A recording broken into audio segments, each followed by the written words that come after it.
amigo Marcelo, pessoal do canal Flamengando, tudo bem, gente? Libertadores e Sul-Americana chegando aí às suas quartas de final. Nessa semana tivemos os jogos de oitavas.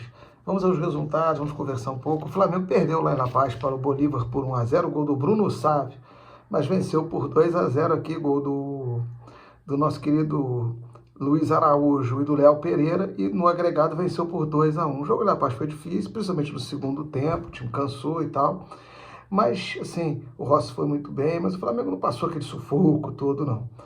Perdeu por 1-0 e avançou para as quartas de final. Para jogar contra o Peñarol, né? Os dois bolivianos foram eliminados, vencendo por 1-0. Na quarta-feira, o Flamengo jogou na quinta, o Strongest ganhou do Peñarol por 1-0, mas tinha perdido de 4 lá no Uruguai. Portanto, o Peñarol avançou para enfrentar o Flamengo. O Flamengo jogando a segunda fora, primeira em casa. O Peñarol decide no Uruguai. O Flamengo, o Peñarol não decidiu contra o Strongest, mas agora nessa fase o Flamengo decide fora, o Peñarol decide em casa. Então o Flamengo tem que fazer o resultado no jogo de ida. O outro jogo das Libertadores, River Plate e Colo-Colo, né? O River tirou no confronto local o Tajeres e o Colo-Colo ganhou do Júnior de Barranquilla, lá em Barranquilla, por 2-1, já tinha ganho por 1-0 em casa. O Colo-Colo é o único representante chileno aí nessas quartas de final. O Botafogo com o São Paulo. O São Paulo fez 2-0 no Nacional, tinha empatado no Uruguai, e o Botafogo tirou o Palmeiras naquele jogo incrível que nós todos assistimos, em que o Botafogo botou 2-0, parecia que seria um passeio, o Palmeiras ainda empatou e quase virou o jogo, mas o Botafogo venceu no agregado, como venceu no Rio por 2-1, em São Paulo foi 2-2, o Botafogo avançou. E temos o Atlético Mineiro, que ganhou do São Lourenço por 1-0, empatou em 1-1 na Argentina, jogando contra o Fluminense, que tirou o Grêmio nos pênaltis, no jogo mais fraco dessa rodada das oitavas, né? O jogo não foi bom, mas o Fluminense foi melhor do que o Grêmio e tirou o Grêmio. Então temos Flamengo contra Peñarol, os primeiros jogo no Rio. Atlético Mineiro e Fluminense, primeiro jogo no Rio. River e Colo-Colo, primeiro jogo no Chile. Botafogo e São Paulo, primeiro jogo no Rio de Janeiro. Os 3 times do Rio avançaram, 5 brasileiros, né? São Paulo e Atlético Mineiro, e os 3 do Rio. E os 3 do Rio vão decidir a vaga fora do Rio de Janeiro, nessas quartas de final. Na Copa Sul-Americana, eu vou virar aqui minha folhinha, hoje eu organizei para depois não esquecer. O Racing Clube vai jogar contra o Atlético Paranaense, primeira fora, decide em casa. Corinthians, que tirou o Bragantino nos pênaltis, contra o Fortaleza, que tirou o Rosário Central. O Corinthians decide a última partida em casa. O Racing tirou o Achipato, tá? O Atlético Paranaense, o Belgrano. Goleou o Achipato, tá, o Racing. Lanús e Independiente Medellín. O Lanús faz a segunda em casa, o Independiente Medellín estreia fora, portanto, não, decide em casa o Independiente Medellín, faz a primeira... Peraí, deixa eu achar meu papel aqui direitinho. O Racing faz a primeira fora, o Fortaleza a primeira fora, o Independiente Medellín a primeira fora. E Libertad e Cruzeiro. O Libertad é o único time que veio da Libertadores, tirou o Sportivo Emiliano nessa fase nos pênaltis, que ainda sobreviveu na Sul-Americana. Os outros 7 vieram da Sul-Americana mesmo. Vai jogar contra o Cruzeiro decide em casa, primeiro no Paraguai.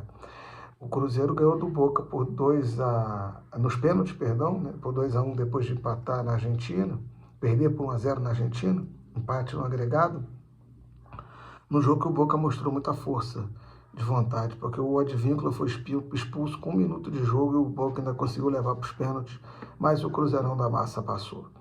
Então temos na Libertadores 5 brasileiros, dos quais o Flamengo é um deles. Temos o River da Argentina, temos o Peñarol do Uruguai e o Colo-Colo do Chile. E na Sul-Americana, Corinthians e Fortaleza vão jogar, e Cruzeiro e Atlético Paranaense, 4 brasileiros, 2 argentinos, Lanús e Racing, o Independiente Medellín da Colômbia e o Libertad do Paraguai. Desculpa eu mexer aqui que eu tive um probleminha, perdão, e tive que olhar na folha. Rapaz, o que eu queria dizer é o seguinte, do lado da chave do Flamengo, tá Flamengo e Botafogo. Se eles avançarem, vão fazer a semifinal, o Brasil terá um time na final. Do lado da chave, Fluminense ou Atlético vão avançar para a semifinal. Portanto, o Brasil já está na semifinal para jogar contra a River ou Colo-Colo, né?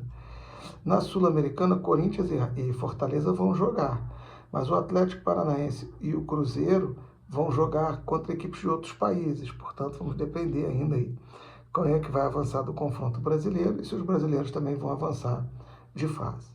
Falar do Campeonato Brasileiro da Série A nesse fim de semana, que tá muita coisa para a gente falar. Por quê? O Atlético Goianiense, que está em último, vai jogar com o Juventude em casa. É uma chance concreta dele se afastar, ainda mais tentar sair da última posição. E para o Juventude é tentar se manter longe do Z4. É um jogo que é possível para os dois em termos de resultado. Portanto, os dois têm esperança de vitória. Palmeiras e Cuiabá. O Cuiabá em penúltimo tem que sair da draga. E o Palmeiras, para muitos agora, o atual bicampeão brasileiro, é o favorito ao título brasileiro, porque não tem mais outra competição e vai se dedicar ao Brasileirão com tempo para treinar um elenco forte. Vamos ver o que vai acontecer nesse jogo da retranca do Cuiabá contra o Palmeiras em São Paulo.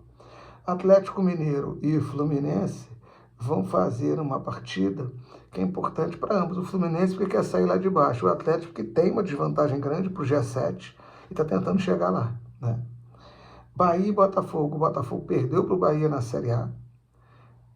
Empatou em casa e perdeu fora na Copa do Brasil e vai ter a última chance em Salvador de tentar ganhar do Bahia, para tentar se manter na ponta.